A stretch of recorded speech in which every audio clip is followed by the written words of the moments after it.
How to log in Wells Fargo account. Hey everyone, welcome back to the channel. In today's video, I'm going to show you the steps to log in to your Wells Fargo online banking service. So now without further ado, let's get started.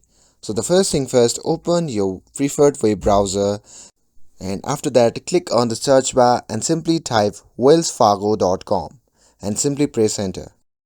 And after that simply click on the link that says wellsfargo.com, which is the official website of Wells Fargo. And once you are inside the official website, simply locate the username field and type in your Wells Fargo username.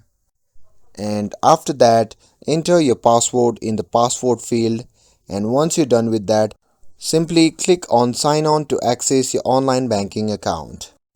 And if you haven't enrolled yet, you can simply click on enroll button beside the sign on button and you will be prompted with a guidance to make your Fargo account. And that's all there is to it. With this, I hope you found this video helpful. If you found this video helpful, then don't forget to like, share and subscribe to get updated for more videos. Thanks for watching and I'll see you in the next video.